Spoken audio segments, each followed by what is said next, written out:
Something happens to an empath when they finally stop running from themselves. It is not a gentle thing. It does not look the way transformation is supposed to look in the stories we are told. Radiant, clean, celebrated by the people who love you. It is messy and disorienting, and more often than not, it makes the people closest to the empath deeply, uncomfortably unsettled. Not because the empath has done anything wrong, but because the empath has done something they were never supposed to do. They have changed. Carl Jung spent his life mapping the terrain of the human psyche, and he understood something that the culture around us rarely acknowledges. Genuine transformation is never convenient for the people who surround the person being transformed. He wrote that when a person begins to individuate, when they begin the slow, courageous work of becoming who they actually are, the people in their life will often respond not with celebration, but with resistance, with pressure, with the subtle or overt demand that the person return to who they used to be. This is especially true for empaths, because the empath, before their transformation, serves a particular function in the systems around them. They are the absorbers, the fixers, the ones who hold everything together with their sensitivity and their silence and their infinite willingness to feel what others cannot face. They are the emotional infrastructure of their families, their friendships, their workplaces, often invisible, rarely acknowledged, almost never replaced. When the empath begins to transform, when the structure of who they have been starts to give way to the structure of who they are actually becoming, the entire system shakes. To understand this transformation fully, we need to begin at the beginning.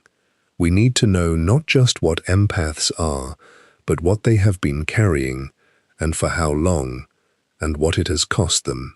An empath is a person with an unusually high degree of permeability. Their emotional boundaries are, by nature and often by early experience, thin. Where most people have a relatively firm interior wall between their own emotional state and the emotional states of others, the empath has something more like gauze. Impressions pass through. The pain of a stranger in a crowded subway car is not merely observed, it is absorbed. The anger in a household, unspoken and unacknowledged by everyone else, settles into the empath's body like weather. Not weakness. This is a form of perception that evolution has preserved because it is useful to groups, to families, to communities that need someone who can feel the unspoken, navigate the unspoken, address what everyone else has learned to ignore. But usefulness comes with a cost, and for most empaths, the cost is enormous. The cost is the self, because the empath who is always absorbing, always attending to others, always oriented outward toward the emotional landscape of the people around them, eventually loses the thread of their own inner life. Not all at once, gradually, incrementally, the way a shoreline erodes.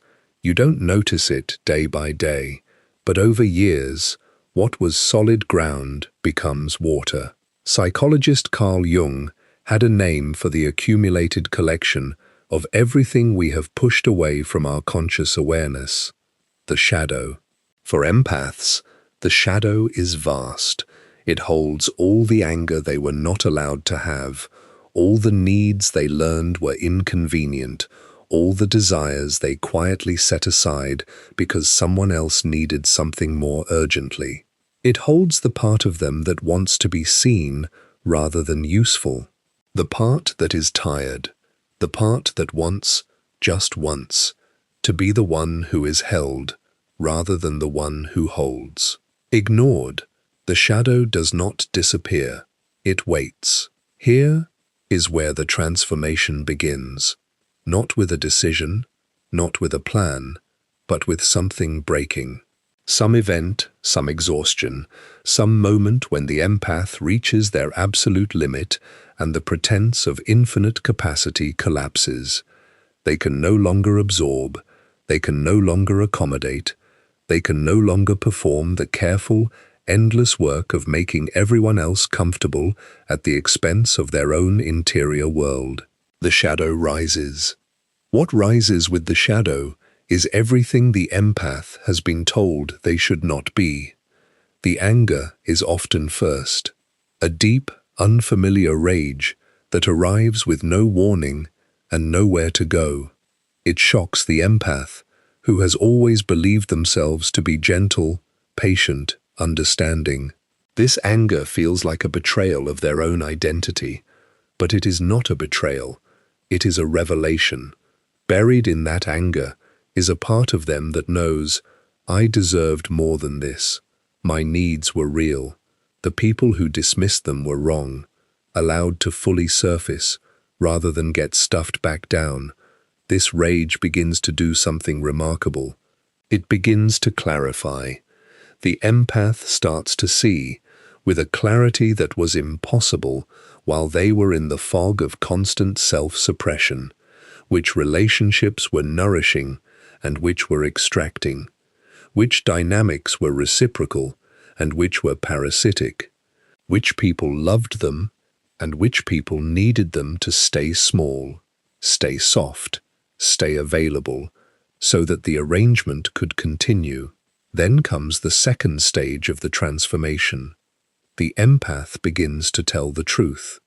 Slowly, and not without fear, they begin, in small, trembling, unprecedented ways, to say what they actually think, to acknowledge what they actually feel, to name what is actually happening in the dynamics around them. This is where the discomfort in others truly begins. Telling the truth changes the empath. They are no longer the one who absorbs everything in silence. The empath who says, "That hurt me," or "I'm not willing to continue like this," or "I've been carrying this alone for years and I'm done," is introducing something into the relationship that was never there before, their own reality. Threatening, it turns out, to people who built their relationship with the empath on the assumption that the empath would always defer. Jung was clear about this dynamic. He described the process of individuation as inherently disruptive to the systems around the individuating person, because those systems, whether families, friendships, or workplaces, are organized around the expected behaviors of each member. When one person begins to change, the system exerts pressure to return them to their assigned role. This pressure can be gentle, or it can be fierce. It can look like concern. "You seem different lately. Are you okay?" Or it can look like accusation. "You've become so selfish, so cold, so difficult." Both responses carry the same message: come back. Be who you were. Having begun to transform, the empath cannot go back. Not because they are stubbornly refusing, but because once you have glimpsed the interior landscape of your own authentic self, the performance of a smaller, more convenient version becomes not just exhausting, but impossible. The mask no longer fits. Painful isolation follows. The transformation continues from here. The empath discovers that some of their closest relationships were built on foundations that cannot withstand their becoming more fully themselves. The friend who needed them to be always available cannot deal with the empath who sometimes says no. The partner who loved their softness cannot tolerate the empath who has found their edges. The family member who relied on the empath to absorb everyone's pain is infuriated by an empath who has begun to set down what is not theirs to carry. These losses are real. They are not small. There is genuine grief in discovering that some people who were supposed to love you unconditionally placed very specific conditions on that love. conditions that required you to remain diminished. Here is what Jung understood, and what the empath in transformation must eventually come to understand as well. These losses are also revelations. They reveal the truth of what the connection actually was, and the truth, however painful, is always preferable to the comfortable lie of a relationship that requires your self-erasure to function. Through the fire of transformation and out the other side, the empath is not the same person who went in. They are more, not harder, not colder, not less compassionate, more whole, more integrated, more genuinely themselves. Stage 3 is the most surprising one for the empath themselves, because it contradicts everything they feared would happen when they began choosing themselves. They feared that choosing themselves would make them less loving, less caring, less connected. What they discover instead is that they become more capable of genuine love than they have ever been. Gone is the fearful, compulsive, boundaryless giving that characterized their earlier way of relating. That was not love, though it wore love's face. It was a survival strategy, a way of making themselves necessary so they would not be abandoned, a way of controlling the emotional climate around them by preemptively meeting every need before anyone could be disappointed. Real love, the love that the transformed empath begins to experience and offer, is something different. It is love that comes from choice, love that comes from fullness, love that can say, I can't right now without the relationship collapsing, because it is not built on the empath's infinite availability. Love that can witness someone's pain without rushing to fix it, because it is grounded enough to sit with discomfort. Love that respects both people's wholeness, the empath's and the other person's, rather than diminishing one in service of the other. More nourishing to the people who receive it. That is what this love actually is. But it requires those people to give something in return, and that is what some of them cannot tolerate. Paradoxically, the people who leave when the empath transforms are making the most generous gift they can. They are revealing themselves. They are making clear that the arrangement was never about love. It was about what the empath could provide. And in leaving, they create space for the connections that are actually real. Something different marks the people who stay, or arrive new, in the transformed empath's life. They can meet the empath where they are, not where they used to be. They can engage with the full human being, not just the caretaker function. They can tolerate the empath having a bad day, a need, an opinion, a limit. They do not flinch from the reality that the empath is a person and not a service. These connections are rarer, but they are incomparably richer. There is a fourth dimension to this transformation that Jung explored at length, and it is the one that tends to produce the most discomfort in the people around the empath, particularly those who have relied on the empath's self-suppression to maintain a certain image of themselves. As the empath integrates their shadow, as they begin to acknowledge and own the parts of themselves they have repressed, they develop an extraordinary capacity for discernment. They become, in practical terms, very difficult to manipulate, always absorbing, always attending to others, always oriented outward. The empath who is connected to their shadow knows manipulation from the inside. They have lived inside the patterns. They have felt the pull of guilt-tripping, the emotional weather of a house where anger was never named, but always present. The subtle mechanics of being made to feel responsible for another person's emotional state. They know these dynamics, not from a textbook, but from years of absorbing them at a cellular level. Once they begin to integrate, once they stop suppressing their own perceptions in favor of other people's narratives, they can see these dynamics for what they are, not with cruelty, not with judgment, but with a quiet, unshakable clarity. For people who have something to hide, the transformed empath is deeply uncomfortable to be around. For the person who has been benefiting from the empath's confusion and compliance, the empath's awakened perceptive ability is threatening in the deepest possible way. It renders invisible the thing they most needed to remain invisible, the dynamic itself. Pushing back is what follows. They gaslight. They accuse the empath of being paranoid, of seeing things that aren't there, of having changed in troubling ways. They do not say, "I am afraid of your clarity because it reveals something I have been hiding." They say, "Something is wrong with you." Having heard this before, having collapsed under it before, the transformed empath now receives it differently, not with defensiveness, not with panic, but with a kind of still, sad recognition.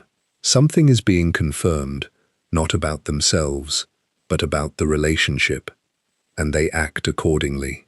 Fullness is the word for this transformation, not a moment of revelation, but a long, unglamorous, deeply personal process of excavating the self from beneath the accumulated sediment of other people's needs and expectations, of reclaiming the parts that were given away, set aside, suppressed, or simply never allowed to develop, of becoming, slowly and at great cost, fully and irreducibly oneself.